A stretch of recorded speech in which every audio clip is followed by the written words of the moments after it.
Bonjour, hello everyone. I'm Nata, host of the Nata PR School podcast. You're a successful entrepreneur or marketing manager and you're about to launch a new product or service, or you've been selling your goods for quite some time, but you want to learn how to increase your visibility, get known, and reach more clients? At Nata PR, we deal with real clients every day and we'll teach you simple, fun, and honest PR solutions. You'll learn easy steps to combine PR to social media right now.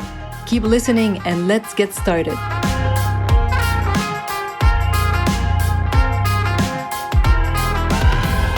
Bonjour, hello, and welcome to this 80th episode of the Nata PR School podcast.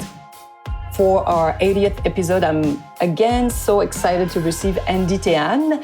If you haven't listened to my episode 70, where I do a long interview with Andy, if you want to know more about who he is, I suggest you go listen to this episode. You can listen to it anytime you want, or not, of course. But if you want to know more about Andy, go listen to episode 70. And we're talking also not just about his career, but about Lululemon and why they're so successful. So it's a very interesting episode. And hello, Andy. Thank you for accepting my invitation today to talk about Balmain. Thank you for having me back. No, my pleasure. So both Andy and I, we watched this very interesting documentary on Netflix that was produced in the Wonder Boy yeah. Only, and there's not the Wonder Boy 2021 Wonder Boy. And it's so interesting. And I asked Andy if he wanted to answer some questions and talk about Balmain and also analyze why it's so successful, because it's a very impressive brand. Since Olivier Rousteing is the artistic director, he became the youngest artistic director in 2011. They say that, Yves Saint Laurent was that young when he became artistic director of Dior, and is one of the rare young talent to become to have such a huge role in a house like Balmain. And it's interesting to see how he was able to make it such a success. And you'll hear it in the documentary. They say that since his arrival, the brand has multiplied by 6. Exactly. Its revenue. Yeah, it is. And they even talk about how they've increased men's collection sales by 40%. So it's crazy. So what do you think? How do you think he did that? Wow, I think the rise of Balmain have to starting back from 2005 when true. The bride died out, when Oscar de la Renta have finished his contract and left the brand, and in 2002, and after that you have like a few investment and buy and all the drama behind, and a new group coming in, so you can see that on on the research on the internet everywhere. But so I think that when they hired Christopher de Canet, who the one who really revamped the Balmain, I think that he the one that who left behind all the house code, that very jolie madame, very little bit more bourgeoisie, the old couture look of Balmain been known for like 50 years in 1947 after the World War II, and he have injected into the new hype into it. And I think that in what bring Balmain to the light at that time, because at that time there's so many brands like out there, and we call it the golden age of the fashion in the year 2000, or that the first decade of year 2000 is the hype of fashion. So I think there's so many brands, and he successfully make a difference and re-put that brand on the map, because it's not easy to revamp the brand, like we know. So many brands try it, and revamping it to touch a younger generation, of course, a younger client, right? Exactly. So I think that the one that who make him recognized is when the French actress that know for help me. The French movie is very popular. Was it Audrey Tautou? Oh yeah, but she played Amélie. Amélie Poulain. Amélie Poulain, there you go. So that's why that the worldwide know who she is. So that's what Audrey Tautou wearing that dress for Code Da Vinci next to Tom Hanks. Yeah, so she was wearing a very special dress on the red carpet of Cannes. And I right? think that he introduced something really new at that time, because for the red carpet, it's like a very simple bustier dress, very very short, very clean. So it's like a modern couture kind of look for a younger crowd, and that thing become a party dress for the whole new generation. And for the first time, I think that brand and couture house like talking to that younger generation, because when you're getting to a higher brand, like we always talking to a little bit older generation enough. And I think that bring Balmain to the top of the top. But usually people cap on that success and try to become more dilute and like bring down the price and create product. But the first 5 years of Balmain, the price is up there. It's like rock high, rock high price. Yeah, very expensive. For a simple dress, it's like around 10,000 euro or something like that. So I think that what they always keep that niche and on that price. And when Christopher left, we call like mystery reason. We don't know why. Nobody know why publicly. So the house just replace him right away because he doesn't know how, and just replacing right away with his assistant at that time, who now become the brand whole name. Olivier Rousteing. Olivier Rousteing. But he a little bit contrast, like different with Christopher. He just tap into what he's already made, and he bring into his own touch. And it's a 24, like you said, like he's a 24 years old guy. So he decided to talk to his generation. And you remember at that time, 2011, Twitter has just become the new phenomenon. Instagram. Yeah. Instagram, Twitter, Snapchat, everything. Yeah, the social media were really picking up. Well, you're right. Yeah, exactly. And I remember like every. So I think that what the phrase he say was something one day that I remember, and that's how I understand how he generate, how he work, and how he think. And doing it too for this year, he said that the critic. This is not my own word. This is not his word, right? He said that high or low critic is not comparable to the like from the Instagram. So that is very clear that who he want to talk to, and it's very true. He talked to his own generation, right? And that generation for the first time feel connected with something that for them before like too far away, that usually to their mom or to their grandmom or to their over and others, and suddenly now somebody talking to them and make clothes for them. So that is how he. He was able to change the codes of adapt the brand, but it went really far, right, in adapting it. Yeah. Before the brand wanted to be successful, to try to talk to everybody, right? And now, the first time you said, okay, I only want to talk to this type of people. I don't care what they want to say, but I just want to talk to this type of people. And that was how he create. Then he created the army, Balmain army. He created like the glamour zone. He created all these things here with and it's starting also with the new era of the collab and everything. So he doing the show. I think the most talk about the collaboration with Beyonce when she did the Coachella festival is, they created a whole new wardrobe for the team and things like that, with cosmetic, with L'Oreal.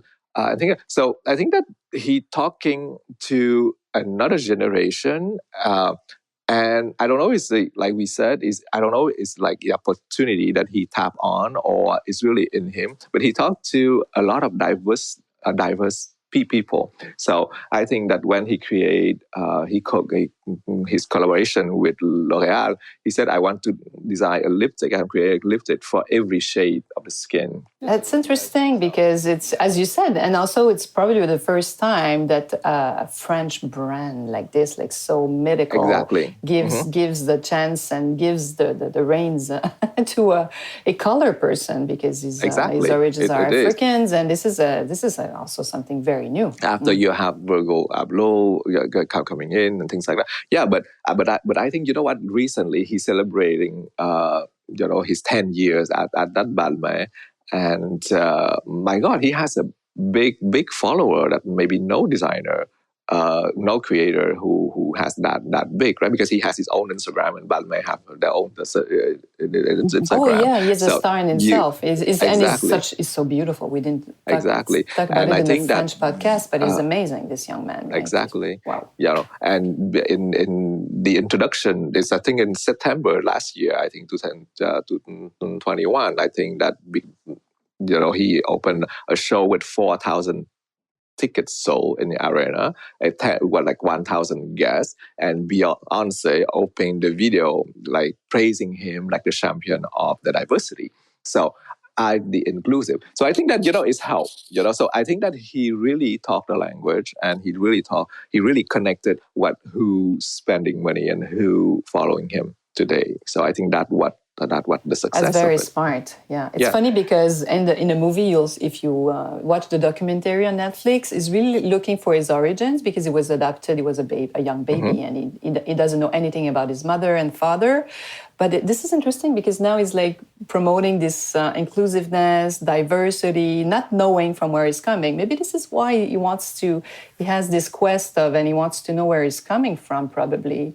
We're just like... That was a very good point. That was a very good point, yeah. But I think that if you want to promote something like that, you have to know where you're from, right? And I think that... But I think that he...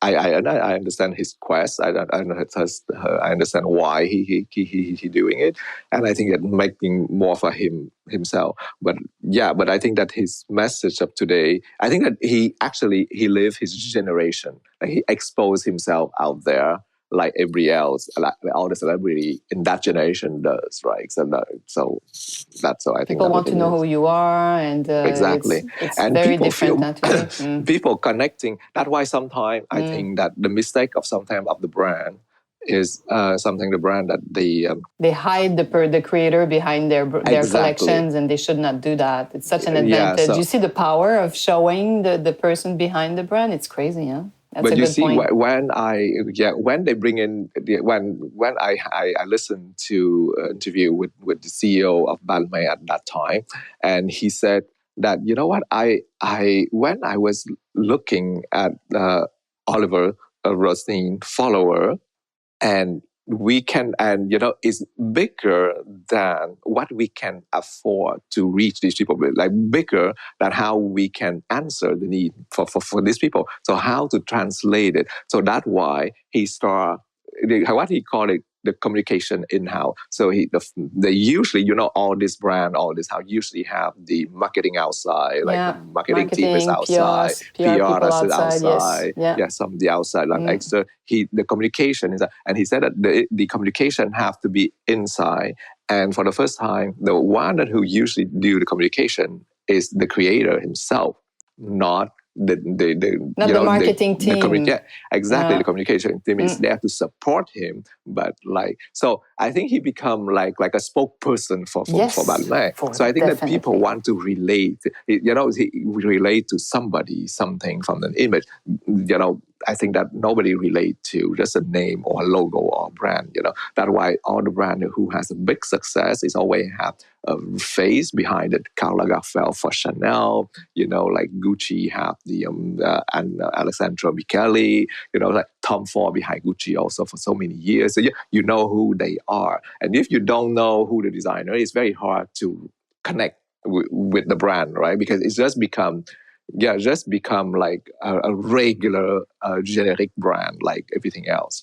I feel it's always kind of the same recipe, but it's different with I call it with a different color. That's the to me that's the genius behind it is how you use because at the end of the day we are humans, and Exactly. this young man arrives and he is working with the Kardashian, with Jennifer Lopez, with even Justin Bieber and so many stars. So he's still using this. This is like an old recipe, right? Chanel did it with Exactly. with Marilyn Monroe.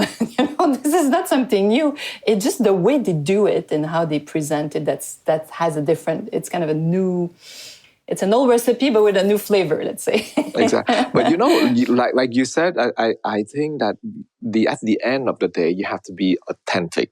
And I think that is something, you like it or not, you like the persona, you like the brand or not, but Oliver Rousteing is very authentic to himself, right? Who he is, he never shied away of screaming out loud what he like, what he doesn't like, what it is. So I think people want that, right? So I think that being authentic is that what the brand looking So for, true. and also that is, I think, that the strategy again, the genius of the communication and the marketing is how to take that and bring into a more bigger message, Market. right? And how to translate it to the sell, to the commercial success. That but that everything have to work in sync together, right? You cannot work separate because that's why before sometime I remember in the time in the year 2000, I see like Dior Galliano doing like a fantastic show on a runway. I come to the publicity, it's nothing related to it. We don't understand it. So so it's like something totally different, right? So I think so now it's not the same. I think since Gucci starting that trend, a lot of people starting that trend. All the creators sit into the marketing and the communication chair also. This is interesting. And whatever you do, like there are marketers that say that, and it's so true. Like there's kind of two large group of people at the end of the day. So they're the ones who will love it, will love Olivier Rousteing and what he does. And you'll always have the other people that won't like it and won't want to buy it. So why focus on those people?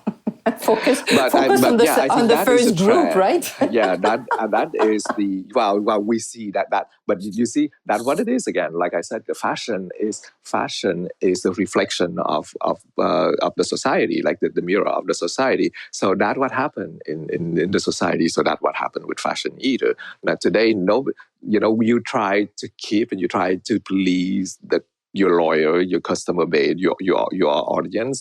And if you're lucky, you have to reach out to the people who are undecided. But you know what? If you like Chanel, you will always like Chanel. You are Balmain, you always like Balmain. But those two crowds maybe don't talk together. So but that's what it is, right? So I think that what all the brand, all the label have to find that niche, that what we please and how we can talk and how to talk to this world. That first of all the brand need to know who they are. And I think that Balmain know exactly, I think, who they are. I think, now that the social media are so important and they take so much space in everybody's life, in all societies. And this is a perfect example of how, I always say that, like at the end of the day, we're humans. We want to relate to other people. And this is, this generation, Olivier Rousteing, they are showcasing who they are. Like, but the documentary is a perfect example of his generation because it's more on himself than Balmain, right? Exactly. So that's interesting to promote see that. Himself, yeah. Yes, Mostly, yeah. But it brings the brand with him along his journey. So I think this is why some brands have so much difficulties. I talk about brands with no story because they don't have this human aspect. So this is interesting. This is sometimes what we suggest, like, or why don't you find like partnership, collaboration with people? Because I think it's interesting. Yeah, I think the human part is more important than ever. At the end of the day, why we decide to buy something like this T-shirt or that T-shirt is already why do we like it? Either because we are human. It's not a machine. Everything. Like we're talking about technology in everything because I was listening to it a lot of these things to understand the world. And with all that marketing thing that they're generated, how people buy and how blah blah blah. But at the end, it's all human is complex. Something is click. Yeah, you can decide the last minute you don't wear white anymore and you want to wear yellow. and then and that's what it is. Like you cannot predict becomes it. a trend, you know. You never know. And becomes a trend. But I think that sometimes you have to find your story, and and that's what and we can see in Balmain and Olivier. That what he said is like he has a story behind it. He know who he is. He know what's the brand come from and where he want to take it. But at the end of the day, you have to be the brand is authentic to himself, to their customer. They never try to be somebody else. That we call Balmain is the Baroque bling, and he stay. That's what it is, through the time. But now, after the pandemic, we always asking what is the post-pandemic going to happen. We're going to see how that every question that. So how all the brand resurvive and reinvent themselves after the post-pandemic, right? So let's see how this going to take him and how the strategy of the brand going to change, because I think the new generation coming up with more conscious with the time, with the ecology things, the climate, everything, with the world, what happening around. So I think that let's see how that translated to the next message. We'll see. I'm happy to still be like involved in doing things. It's gonna be interesting to see the new changes, the post-COVID changes. I'm sure many things gonna be appearing and are going to be surprising. One last question, though, I wanted to ask you, because it's so obvious in the commentary on Balmain and Olivier Rousteing. He doesn't know anything about his parents, his biological parents, and I wanted to ask you the questions because you moved to Canada many years ago, and you're from a Vietnamese origin. You know where you're coming from, and it seems for him to be something very painful, and that's a quest that he has now in his life, is in his 30s. I don't know, is it because you use so much, or we as humans use so much of what we are without probably sometimes even knowing it? So do you feel like knowing from where you're coming from, in your case, makes a difference in when you create something? I think, yes, of course. I think that you need your base, right? You have to understand where does it come from, because I think that your education, where you come from, that what I'm talking about, be authenticity is, right? So I think that it have to come from you, and how that you translate it to different brand and everything else, right? So, but I think that if you know who you are, where you come from, what influenced you, why do you have that, I think it's helped you to going forward. And I believe that is like basic. I'm not a psychologist. I'm not, Yeah, but that's interesting though, huh? I'm not That's very interesting. to elaborate it more. But on my case, I can say that even if I lost my parent when I was really young, growing up with my grandparents and my uncle and my aunt, and I still know my parents because those people in my family talk a lot about them,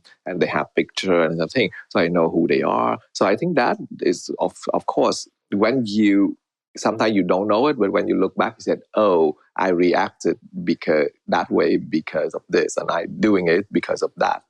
So yeah. Maybe it's knowing why we do things. I guess as we grow older, it becomes more important. That's what we kind of see in the documentary of Olivier Rousteing and Balmain. Like he's in his mid-30s, beginning of his 30s, and now he's like, I want to know now. I want to know where I'm coming from, because I feel like I've always known where I'm going, but I don't even know where I'm coming from. So it's very interesting. It's interesting. It's very human, and I think it's very touching when you watch the video. Yeah. Voila. So it's going to be fun to watch this brand. And do you think it's after 9 years, like it's really like fading, like this crazy fame? I think that no, I don't think that people still need brands. People still need something to look forward to. That's what fashion is all about. Let's see how that's why I think that let's see how this going to translate into the way of the consumer going to consume. And this has been the pandemic, how the pandemic going, because it can be both way. Can be like people said, oh, you know what? The pandemic has given us life is not, is very fragile. So let live all of it and, like doing nothing. But it's interesting what you were saying, because nobody really knows where humans will want to go. Like, because I guess many of us have simplified many part of our lives since we don't have to go out or we're working from home. So sometimes the need to dress up was not as important as it used to be in the past. So we don't know, right? In the future, will people keep this simplicity in their life, or all of a sudden will all want to go out and wear Balmain?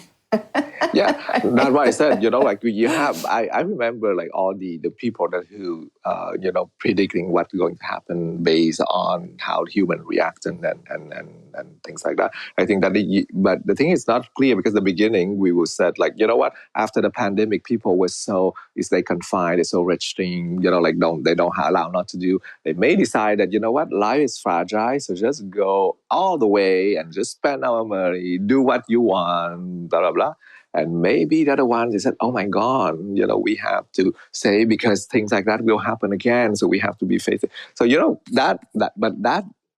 if we can predict the future, it's like much so easy. Yeah, we would be so rich, all of us. Right? Exactly. It's much better. We can predict the close future, but not that far. So. Well, thank you so much, Andy. And you'll have all the links for the Balmain video, but it's documentary. It's very easy to find. If you look Balmain or Wonder Boy on Netflix, you'll find it very easily. Netflix documentary. If you want to find out about Andy, you want to know where, get in touch with him. There he has a LinkedIn account and Instagram links. I'm going to put the links below this podcast. So I hope you've enjoyed this podcast. And I think it's interesting to, whatever business you have, so how do you want to promote yourself? What do you want, be visible and increase your visibility? So when you look at these giants, I feel like you find some inspirations. And thank you, Andy, for sharing your comments with me, your analysis. Now, it's interesting to hear your comments, because you know fashion so well. So thank you for joining me today. Thank you very much for having me. Thank you. Thank you. And I hope you'll be joining me next week. And à la semaine prochaine. Hey, you want to learn more about how to implement PR strategies? Head on to natapr.com and get on our list. You will also receive the Nata PR model on how to create a successful PR campaign. If you want to become a client, just send us an email to nata@natapr.com. Talk to you next week. À la semaine prochaine.